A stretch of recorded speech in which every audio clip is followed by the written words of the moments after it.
नाज़रीन इकराम, रमज़ान शरीफ के महीने में अल्लाह ताला ने मुसलमानों को ग़ज़वा बदर की सूरत में फ़तह नसीब फरमाई।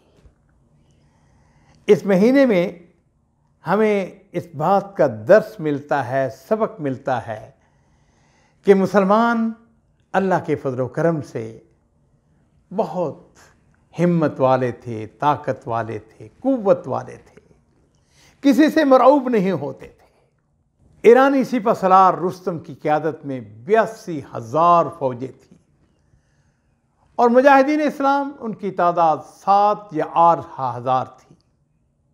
ईरानी सरहद पर मुसलमान जिस वक़्त पहुँचते हैं तो रुस्तम ने मुसलमानों के सिपह सलार सैयदना साद इब्न अबी वक्कास के पास अपना एक एलची भेजा और कहने लगा कि अपने फ़ौजियों में से किसी को अपना नुमाइंदा मेरे पास भेजो, मैं उससे तबादला ख्याल करना चाहता हूँ। नाज़रीन इकराम, साद इब्न अबी वक्कास रज़ी अल्लाह ताला अन्हु ने उसके जवाब में रिबई बिन आमिर रज़ी अल्लाह ताला अन्हु को रवाना किया। 30 साल नौजवान फ़ुक़रा सहाबा में से थे। उनसे फरमाया कि जाओ अपनी वज़ा कता में कोई तब्दीली न करना, क्योंकि हम ऐसी कौम है, नहनु कौमुन अज़्ज़नल्लाहु बिल इस्लाम, हम ऐसी कौम है जिनको अल्लाह ताला ने इस्लाम के ज़रिए इज़्ज़त और शान बख्शी है। और याद रखो, अगर हमने इस्लाम को छोड़कर किसी और ज़रिए से इज़्ज़त और शान तलब की तो अल्लाह ताला हमें ज़लील और रसवा कर देगा। साद बिन अबी वक्कास रज़ी अल्लाह ताला के हुक्म पर उनकी नसीहतें सुनकर रिबई बिन आमिर अपने दुबले पतले लागर घोड़े पर सवार होते हैं, फटा पुराना कपड़ा पहना हुआ, हाथ में छोटा सा नेज़ा लेकर रुस्तम के पास पहुंचते हैं। इधर रुस्तम की यह हालत कि जब उसको पता चला कि मुसलमानों का नुमाइंदा आ रहा है तो उसने अपने इर्द गिर्द हुक्मा वज़रा फ़ौजियों को इकट्ठा किया। उसने अपने मजलिस को खूब सजाया, रेशमी मसनतें, कीमती याकूत जवाहरात मुज़य्यन ताज पहने हुए सोने की चारपाई पर बैठ गया। रिबई बिन आमिर जिस वक़्त पहुँचे तो रुस्तम ने अपने इर्द गिर्द फ़ौजी वज़रा को दाखिल करने का हुक्म दिया। बड़ी शान व शौकत। और इधर रिबई बिन आमिर, उनकी हालत यह कि वसीदा से कपड़े अपने छोटे से घोड़े पर सवार हुए दाखिल हुए और उसके जो बेश कीमत कालीन थे ना, उनको अपने घोड़े की सुमों से रोन दिया। आगे बढ़े।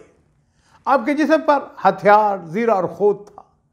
सिपाहियों ने कहा अपने हथियार उतार दो, तो रिबई बिन आमिर ने अपने तारीखी जुमला इरशाद फरमाया। कहने लगे, मैं खुद से बगैर बुलाए तुम्हारे पास नहीं आया, मैं खुद नहीं आया, मुझको बुलाया गया है। अगर तुमने मुझको मजबूर किया और ये कहा कि मैं अपने लिबास को उतार कर तुम्हारा लिबास पहनूं, अपने हथियार उतार दूं, तो फिर ऐसा है कि फिर मैं वापस चला जाता हूं। रुस्तम को बताया गया तो उसने अपने सिपाहियों से कहा, नहीं, इसको ऐसे ही आने दो। रिबई बिन आमिर मुसनदों के ऊपर अपने नेज़े से उसको चुभोते हुए, उसकी अन्नी से उनको फाड़ते हुए दाखिल हुए, ताकि रुस्तम और उसके जो सिपाही हैं उनको ये पता चल जाए कि ये दुनिया नहायत हकीर और जलील है, अल्लाह की नज़र में इसकी कोई कीमत नहीं है। और इसकी हकारत और इसकी रज़ालत के लिए यही काफ़ी है कि अल्लाह रब्बुल इज़्ज़त ने दुनिया के नाज़ो नाम अपने एक काफिर बंदे के हवाले कर दिए हैं। रिबई बिन आमिर रुस्तम के सामने खड़े हुए तो उसने कहा, बैठ जाओ। सैयदना इब्न आमिर कहने लगे, मैं तुम्हारे पास मेहमान बनकर नहीं आया कि बैठूं, बल्कि मैं एक नुमाइंदे की हैसियत से आया हूं, तुम्हें जो बात करनी है करो। अब रुस्तम ने अपना तर्जुमान बुलाया, उसकी वसातत से बात करना शुरू की। उसने कहना शुरू किया, अहले अरब तुम्हें क्या हो गया है? कसम मेरे माबूद की, तुम लोगों से ज्यादा ज़लील व ख़ार कौम हमने कभी नहीं देखी। रूमियों की अपनी एक तहजीब, अहले फ़ारस की अपनी एक तहजीब, यूनान की अपनी तहजीब, हिंदुस्तानियों की अपनी एक तहजीब, मगर तुम अहले अरब जुगड़ालू जिद्दी लोग हैं, बकरी और ऊँटों को रेगिस्तान में दौड़ाने वाले, आखिर तुम लोग किस नीयत से हमारी सरहदों में आए हो? और रबी बिन आमर का जवाब मुलाजा फरमाइए।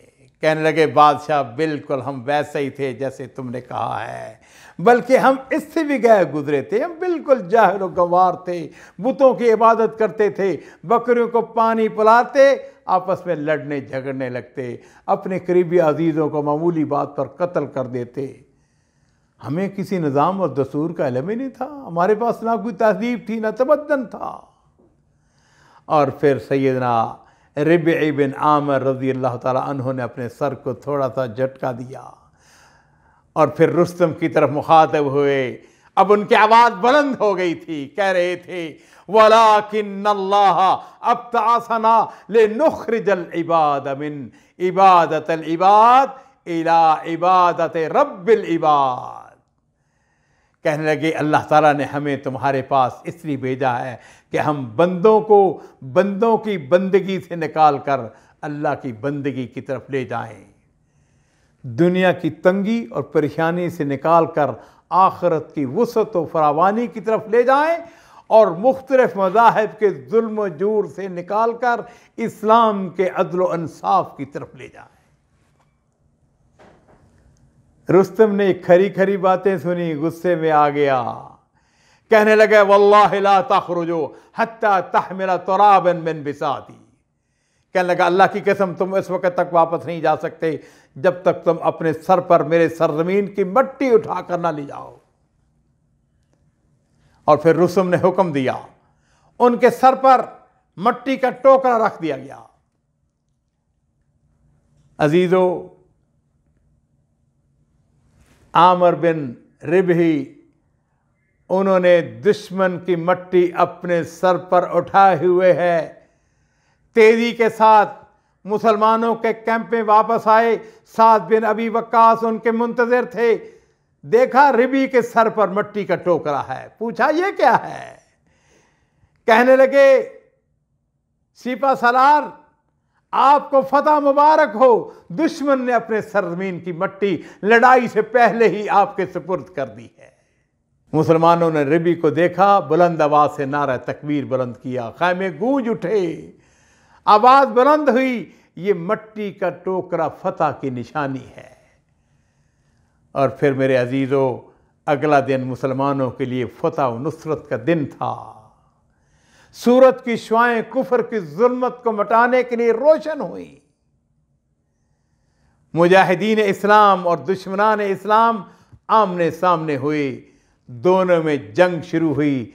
3 दिन तक आपस में लड़ाई होती रही और अंजाम कार ये था, अल्लाह रब्बुल इज़्ज़त ने मुसलमानों को कादसिया के मैदान के अंदर फतह नसीब फरमाई। और वो फतह